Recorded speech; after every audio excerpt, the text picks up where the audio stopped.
మరి సరే సంజయ్ కొడుకు కేసు ఎట్టిపోయింది, ఏమైతా ఉంది, బెయిలు ఇప్పట్లో ఇచ్చే పరిస్థితి లేదు అని చెప్పి తీర్పు రిజర్వ్ చేసిరు.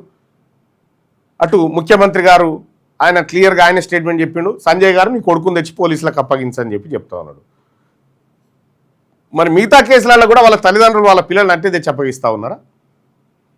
మన పోలీస్ వ్యవస్థ ఉంది కదా, నోటీస్ సర్వ్ చేసినారు, 2 రోజుల తర్వాత వస్తా అని అబ్బాయి రిప్లై ఇచ్చినాడు. మరి ఇచ్చినటువంటి అబ్బాయి రాకపోతే పోలీసుల వ్యవస్థ ఏం చేయాలి? పోలీస్ వ్యవస్థ ఏం చేయాలి? తన పని తాను చేసి తీసుకొని రావాలి. ఇప్పుడు సంజయ్ గారు అప్పుడు సంజయ్ గారు మరి మీ దయ మీ కొడుకును కనుక తెచ్చిస్తే మేము విచారణ చేసుకుంటాం అనేటువంటి పరిస్థితిలో ముఖ్యమంత్రి గారి స్టేట్మెంట్ ఉంటే ఈ పోలీస్ వ్యవస్థ పైన సామాన్యుడికి ఎట్లా నమ్మకం కలుగుతుంది? విచారణ చేయండి, విచారణ చేసి కేసును తేల్చండి. ప్రజలంతా దాని గురించి చర్చ పెట్టుకుంటున్నారు. కేంద్ర మంత్రి కొడుకు ఒక విధానం, సాధారణ పౌరునికి మరో విధానం ఎట్లుంటుందని చెప్పి లొలిపెడతా ఉన్నారు. ఇక్కడ పోలీస్ వ్యవస్థ పైన ఏలెత్తి చూపుతా ఉన్నారు.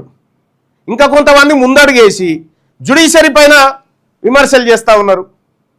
జ్యుడిషియరీ పైన విమర్శలు చేసి వాళ్ళ కుటుంబం ఫలానా కాబట్టి వాళ్ళకి బెయిల్ వస్తుంది, వాళ్ళకు లంచాలు ఈ అని మాట్లాడుతూ ఉన్నారు. ఎందుకు ఈ ఆస్కారం ఏర్పడతా ఉంది? మీరు బండి భగీరథ్ కేసును సాధారణ వ్యక్తి కేసుగా రాష్ట్ర ప్రభుత్వం పరిగణించి ఉంటే ఈ పరిస్థితి వచ్చేదా? ఇవాళ న్యాయ వ్యవస్థ మచ్చమోయాల్సిన పరిస్థితి. సరే, ఏ తండ్రి కూడా కొడుకును ఇట్లా చేయిపో బిడ్డ అని తోలడు. ఇవాళ కేంద్ర మంత్రి కూడా అది అనుభవిస్తూ ఉన్నాడు. మరి మనకేం వచ్చిందిడా? పోలీస్ వ్యవస్థ ఉంది కదా, ఇంటెలిజెన్స్ ఉంది కదా, ఫోన్లు ఎట్లాగో ట్యాప్ చేస్తుంటాం కదా, ఎక్కడెక్కడ ఎవరున్నారనేది తెలియదా? ఎవరికి ఎక్కడ ఉన్నారన్నది. అందుకోసమే తక్షణమే బండి భగీరథను తీసుకురావాల్సిందిగా పోలీసులను కోరుతా ఉన్నాము.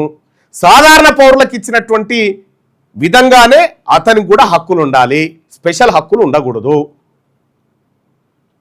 ఇంకా ఇది బండి భగీరథ అంశం. ఇంకా ఎవరు కిషన్ రెడ్డి గారు, ఆ తర్వాత చాలామంది నిన్న ఎక్కడెక్కడో మాట్లాడుతూ ఆ స్టేట్మెంట్స్ చూసిన. గమ్మత్ విషయం ఏంటంటే వీళ్ళ స్టేట్మెంట్లు వీళ్ళ స్టేట్మెంట్లు వీళ్ళ కథ అంతా చూసిన తర్వాత వీళ్ళారా నాయకులు అనిపిస్తుంది. తెలంగాణ రాష్ట్రంలో ఉన్నటువంటి మెజారిటీ పక్షాలైన బీసీల గురించి ఒక్క నాయకుడు చర్చలో మాట్లాడట్లేదు. అసలు రాజకీయం అంటే రెడ్లు వెలమలు కమ్మలు, యాడంగొచ్చి రాబోయ్ మీరంతా. అందుకోసమే దీన్ని ఉల్టా చేసే కార్యక్రమమే తెలంగాణ రాజ్యాధికార పార్టీ తీసుకుంది. 2029లో వచ్చేటువంటి బీసీ ప్రభుత్వానికి విఐపీలు ఉండరు, ప్రజలే విఐపీలు అయి ఉంటారు. ఖచ్చితంగా ఆ రోజు సత్వర న్యాయం, సామాజిక న్యాయం అన్నీ సక్రమంగా దొరుకుతాయి.